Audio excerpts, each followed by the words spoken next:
Hey there, guys. Thanks for joining me on episode 9 of my week in review, or what I did in my previous week in gaming and painting. This one's a little later than usual, as I've been a little bit busy with projects and school holidays and all that. But enough of that, let's get straight into it. So, first thing we started off is something I've been toying about wanting to do for a while.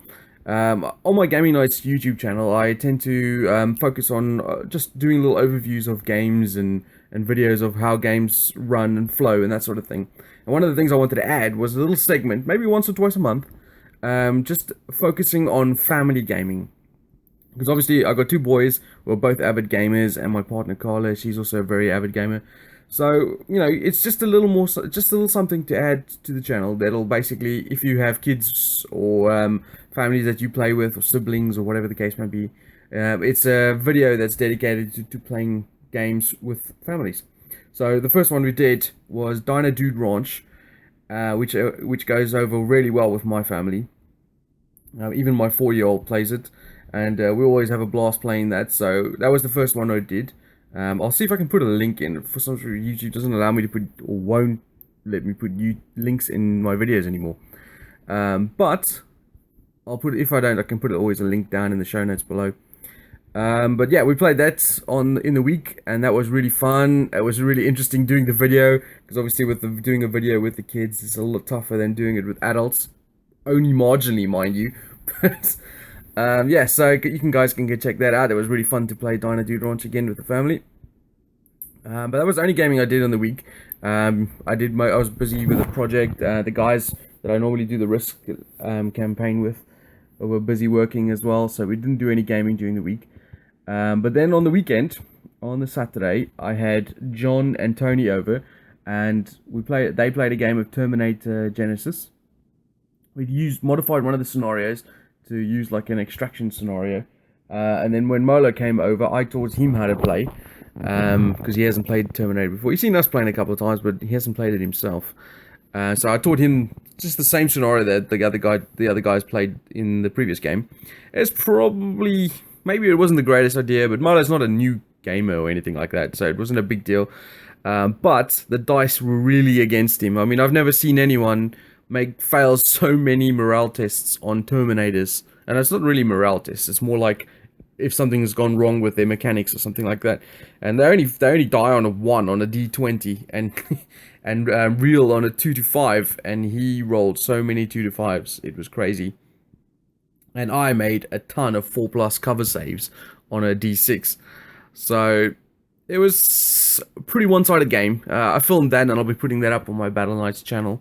So I suppose when you do gaming, these games do pop up from time to time where, it just goes completely one-sided, and there's not really a lot you can do about that. But then, after the Terminator games, we then played, Alan arrived, and we played, what did we play first? Oh yes, of course, I got these pictures so I can look at them. We played Ember. Ember's was on Kickstarter at the time when we played this, and it's one of our guys on the Facebook page, Stuart Garside's first game that he's producing or publishing. It's a little magical card game. I was using the prototype here that I have, and I was showing the other guys how to play it. I've played it a few times, and I've obviously I did the video for it on the Kickstarter.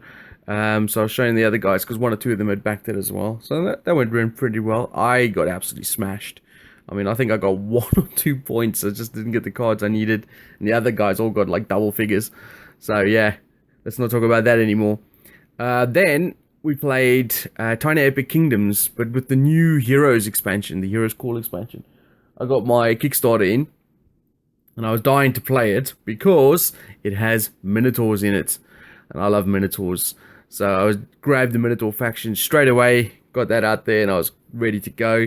The other guys joined in, chose their factions, and then we got a heroes sort of quest card, if you like. I got samurais, so I chose samurais. So I got samurai minotaurs. That was awesome. So we played that. It was good fun. I came second in that. Alan won that, and that was the first time we played it. I think he really enjoyed that as well. We played a few more times before I do a video for that.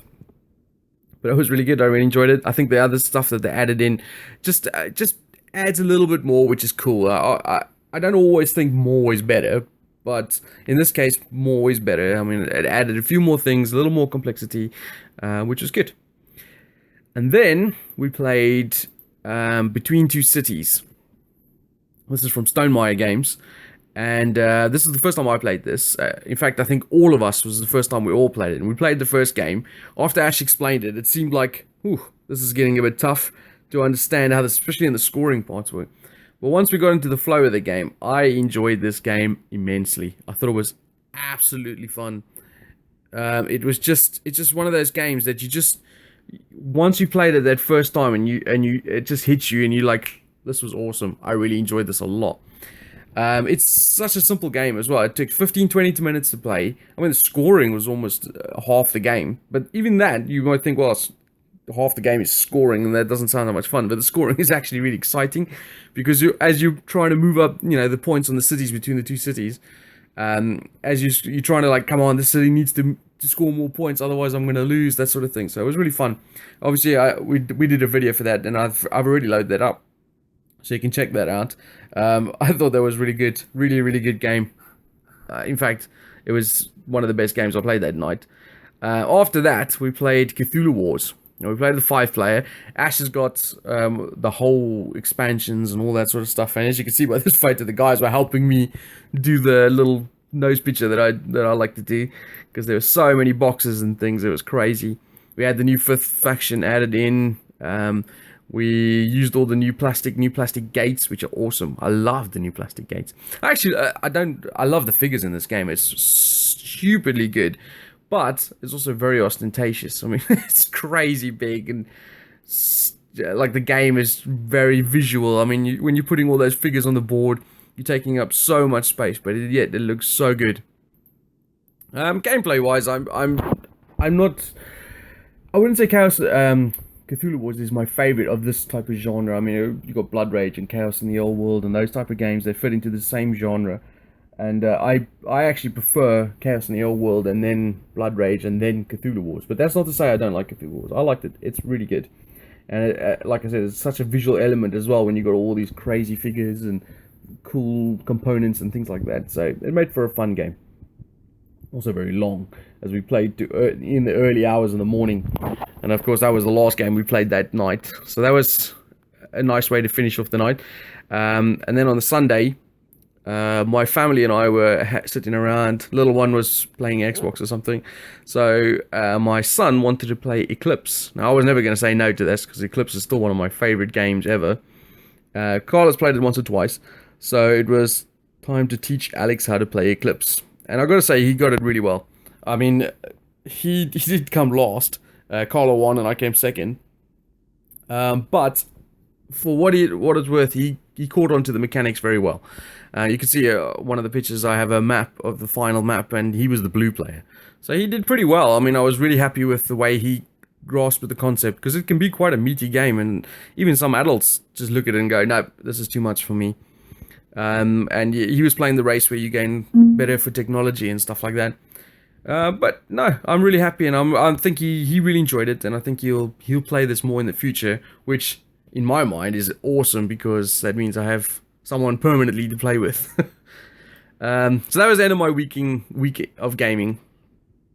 It was a really good weekend of gaming, I've got to say, because I didn't do much in the week, but some fantastic games. I mean, Eclipse is one of my favorite games, if not my favorite game. I love Cthulhu Wars' look and visual status of the game, and also the type of game, the area control game. Between Two Cities was absolutely fantastic. I loved having my Samurai Minotaurs. Terminator is a fun game. Got to play Ember, Dino Dude Ranch. So, jeez, that's a really good game of week of gaming. But I'm going to go with my game of the week would be Between Two Cities, because it was new to me, which not only was it new to me, but it was new in mechanically, because I've not played a game like that before, where you're cooperating so much with your neighbors that it actually is the whole game. So that was completely fascinated me, and I really enjoyed it, and I definitely easily say that was my favorite game of the week. Okay, now we're going to go to my painting side of things. And this is where I dropped the ball a bit.